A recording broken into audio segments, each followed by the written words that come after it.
Pas përfundimit me sukses të fazës së parë, këtë të njëjtë është zhvilluar faza e dytë e Olimpiadës Mbarkombëtare të Gjuhës Shqipe, ku morën pjesë nxënësit e klasave të nënta që u kualifikuan nga raundi i parë. Olimpiada, e cila po zhvillohet paralelisht në Shqipëri dhe Kosovë, ka për qëllim të vlerësojë njohuritë dhe aftësitë e nxënësve në gjuhën shqipe, si dhe të forcojë lidhjet arsimore mes dy vendeve. Nxënësit pjesëmarrës kanë vlerësuar organizimin e kësaj olimpiade, duke theksuar rëndësinë e përgatitjes së mirë për të arritur rezultate sa më të larta.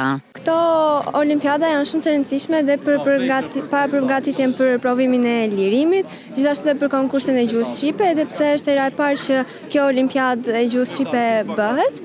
Megjithatë kemi bërë shumë përgatitje me mësuesën e gjuhës shqipe dhe në shtëpi megjithëse janë disa gjëra të marra. Mendoj se janë shumë të rëndësishme sepse kjo të përgatit shumë për provimin e lirimit dhe unë për vete prandaj ju futa për këtë arsye. Jam përgatitur shumë edhe me mësuesin gjithashtu në shkollë dhe në shtëpi vetë, jemi munduar shumë për këtë. Po unë mendoj se janë shumë të rëndësishme sepse na japin një farë përgatitjeje për provimet e lirimit, edhe kur të futemi në provim mund të ndihemi më të lirshëm. Si kaloi faza e parë, si të duk vështirësia, sot si ndjesh?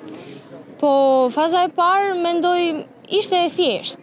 Edhe sot mund të kem vështirësi, po do ta marr me qetësi. Ndihem mirë. Besoj se olimpiadat janë shumë të rëndësishme, teston veten tënde. Faza e parë më duk shumë e thjeshtë, e kalova. Besoj të kaloj dhe këtë fazë tjetër. Ky kompeticion i organizuar nga Ministritë e Arsimit të Shqipërisë dhe Kosovës synon të evidentoj talentet më të mira në gjuhën shqipe dhe të nxjisë të rinjt të kenë një lidhje më të fortë me gjuhën amtare. Olimpiada pritet të kulmojë me fazën finale, ku do të shpallen fituesit më të spikatur të këtij edicioni.